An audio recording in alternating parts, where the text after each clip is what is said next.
Hi, I'm Kathy Newman, Program Director for the Trinity Mother Frances Spine Center.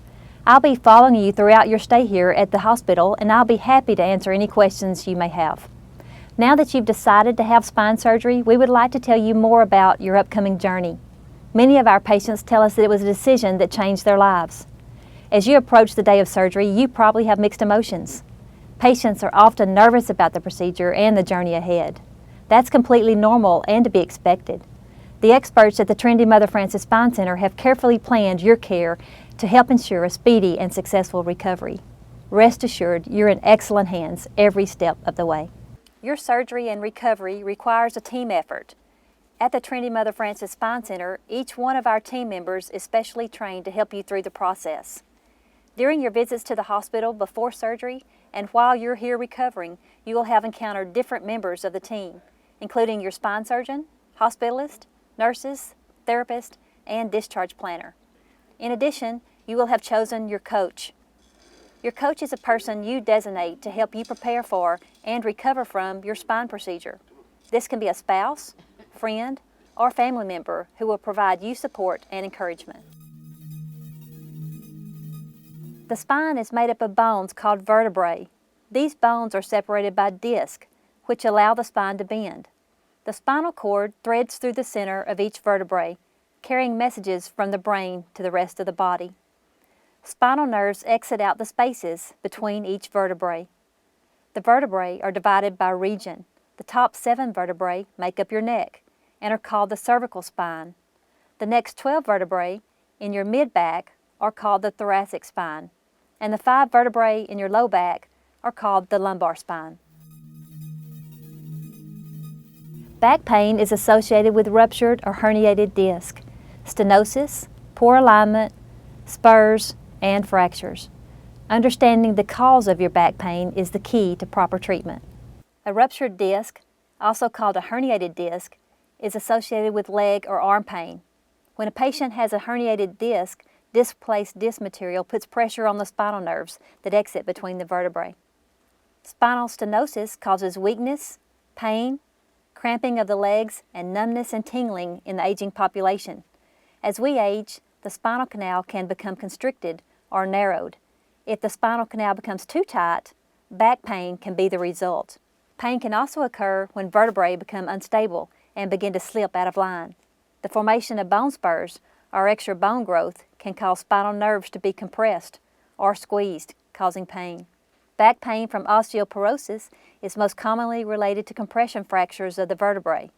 Osteoporosis causes weak bones and can lead to these fractures. Spine surgery can be performed to reduce instability, relieve nerve compression, and repair fractures. Several types of spine surgery can be performed. Please refer to the section on the main menu of the DVD labeled Conditions and Procedures to watch a short video that explains your condition and procedure. Before your scheduled date of surgery, your surgeon may order a complete medical examination by a physician. This physician will clear you for surgery by checking for any medical problems that put you at higher risk during or after a spine procedure. Generally, the appointment will consist of a complete medical and family history and physical exam. Tests may consist of x-rays, blood testing, urine testing, and a test of your heart function called an electrocardiogram. Your results will be shared with your physician and surgeon for their review. If any of the tests reveal significant risk factors, you may need to undergo additional testing. Any abnormal results will be shared with you. You will be instructed on medication to stop prior to surgery and to have nothing to eat or drink after midnight on the day before surgery. You should prepare your home for a safe recovery before you have your surgery. You should practice getting in and out of the car without twisting or pulling. You should make sure that all walkways are safe and unobstructed. Pets can increase the risk of falls and should be watched carefully as you enter and exit your home. Careful consideration of the safety of your tub or shower is necessary. Handrails and non-slip mats may need to be added. Your favorite chair may need some pillows added to ensure correct posture, and you should be able to elevate your feet when sitting. Frequently used items should be at counter heights to decrease the need for bending, lifting, and twisting. All Spine Center patient rooms are private, with couches that extend into beds for family members. Linens are provided for the family. There are no visiting hour restrictions or age limitations. We do ask that all visitors be well with no symptoms of illness. You can expect daily visits by your surgeon and hospitalist to ensure that your recovery is progressing according to plan. You will also have daily physical or occupational therapy sessions beginning on the day of surgery, unless ordered otherwise by your doctor. The therapist will assist you with walking and getting up to the chair. You'll be able to wear your own clothes. Loose-fitting, comfortable clothes are recommended. You'll have restrictions on bending, lifting, and twisting for about 6 to 8 weeks following surgery. Your surgeon will modify the restrictions as you go for your follow-up visits. You will be wearing TED hose and have SCDs or AVIs following surgery. These devices are used to reduce the risk of developing a blood clot in your legs. You may have a bladder catheter to collect urine. This will be removed the first morning after surgery unless your doctor orders otherwise. You will have a monitor on your finger that measures the amount of oxygen in your blood. We will discontinue the monitor when the IV pain medications are discontinued. You may have a drain at the base of your incision. The drain will be discontinued when ordered by the physician, usually the first or second day following surgery. Sometimes patients experience chest congestion after surgery. You will be given a device called an incentive spirometer. Your spirometer helps you fully expand your lungs and keeps them active, as if you were performing your daily activities at home. A respiratory therapist will instruct you on how to use the incentive spirometer and advise you to use it 10 times every hour while you are awake. You will need to continue to use the incentive spirometer until you resume your normal level of activity. Instructions for using the incentive spirometer are also in your spine surgery patient guidebook. Using safe body movement techniques during all activities is perhaps the most important factor in a speedy recovery and determining long-term success of your spine surgery. Your surgeon and therapist will say no bending, lifting, twisting, or pulling. They will sometimes use the phrase no BLTs with pickles to help you remember your back safety precautions. Of course, you can have a bacon, lettuce, and tomato sandwich with pickles, but no bending, lifting, twisting, or pulling. You can bend your knees, but not your waist, and you should not lift more than 5 to 10 pounds. A gallon of milk weighs 8.5 pounds, so if it weighs more than a gallon of milk, you should not lift it. You should not twist your back after lumbar or low back surgery, and you should not twist your neck after cervical or neck surgery. Proper posture while sitting will also help relieve stress on the neck and back. The proper technique for getting in and out of the bed is called the log roll. This technique keeps the back in proper alignment and avoids twisting the spine. To do the log roll, while lying on your back, bend your knees. Roll onto your side, keeping your shoulder and hips together as a unit, or a log as you roll. Keeping your hands in front of you, slowly raise your body as you lower your legs to the floor. Walk, walk, walk. The most important exercise following spine surgery is walking. Short walks several times a day is best. Your safety is very important to us. You are at high risk of falling after back surgery. Please call for assistance when getting in or out of the bed or chair. You will have a stop sign on your bathroom door to remind you to call for help. Please let us help you.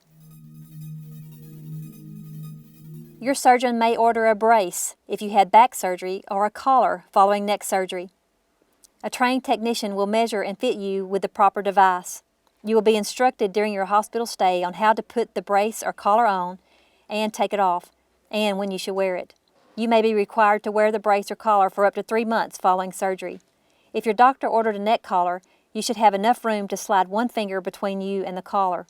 Watch out for reddened areas under the braces or collars and have the technician adjust the brace if needed. Please follow your surgeon's instructions carefully. Spine surgery incisions are often left open to air with no dressing covering them. The wound should be kept clean and dry. Daily showers with the shower head directed away from the incision are the best way to keep the incision clean. Soap and shampoo can be used and can rinse across the incision, but with no scrubbing. Pat the incision dry with no rubbing following your shower. Do not apply lotions or antibacterial ointments unless directed to do so by your physician.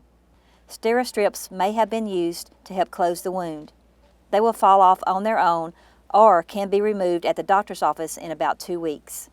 No tub baths, hot tubs, or swimming for about 2 months or until your incision is completely healed.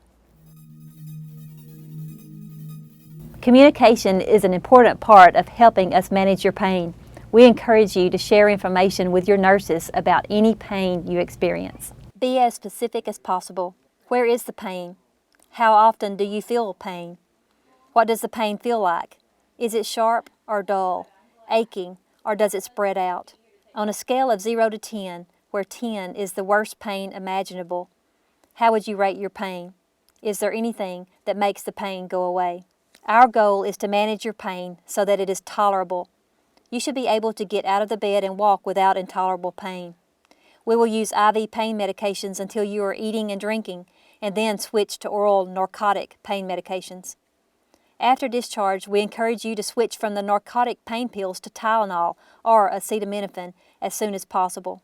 You must remember that the maximum dose of Tylenol is 4,000 milligrams a day. That's the equivalent of 12 regular strength or 8 extra strength pills a day. Most prescription pain pills contain some Tylenol. Be sure to include that in your 4,000 milligram a day limit if you're taking some prescription pills along with the Tylenol. Following spine surgery, no anti-inflammatories should be taken for the first 2 weeks, and if you had a fusion, you should not take anti-inflammatories for the first 2 months. Anti-inflammatories include Aleve, Advil, arthritis medications such as Celebrex, and many more. Please check with your physician before taking any medications. Your doctor may prescribe a cryocuff to help relieve pain and swelling at the incision site. The jug is filled with ice and water, and the cuff is attached to the jug for filling. The cold water flows into the cuff as it is lowered below the level of the jug. When filling is complete, disconnect the cuff and place it on the incision. Most doctors advise patients to wear the cuff rotating for 20 minutes on, then 20 minutes off. When the cuff is no longer cold, drain the water back into the jug by elevating the cuff above the jug. Swish the water around until it becomes cold again and refill by lowering the cuff below the jug. If you had neck surgery, you may experience a sore throat and difficulty swallowing for several days or even weeks. Broths, soft foods, and crushed peels may be helpful to decrease the discomfort associated with swallowing. You should never have to struggle to breathe following surgery. Notify your nurse or the surgeon's office if you have difficulty breathing at any time. While you are recovering at home, take several short walks a day. Keep your incision clean and dry. Report any fever over 101 degrees and any progressive swelling, drainage, redness, warmth, or increased pain at the incision site. Any of these symptoms could be a sign of an infection. If you experience leg pain or swelling and sudden shortness of breath, you may have developed a blood clot. Please report this to your physician immediately. If you get a headache when you are upright and you have a clear, watery drainage from your incision, you may have a spinal fluid leak. Please let your surgeon know about this. If you have leg weakness or difficulty passing your urine, you should report it. If you do not have a bowel movement for several days and you're experiencing abdominal pain, please contact your surgeon's office. If you are currently smoking or using other tobacco products and you're having a fusion, it's best for you to quit entirely, not just cut back. Any source of nicotine is harmful to fusion, including patches, gum, and a nicotine inhaler.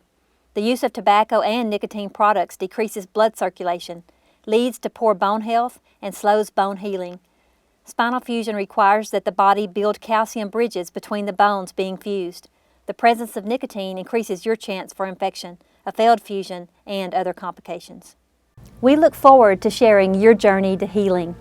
If you have any questions, please contact your surgeon's office or call me at 903-531-5725. And thanks again for choosing Trinity Mother Frances Spine Center.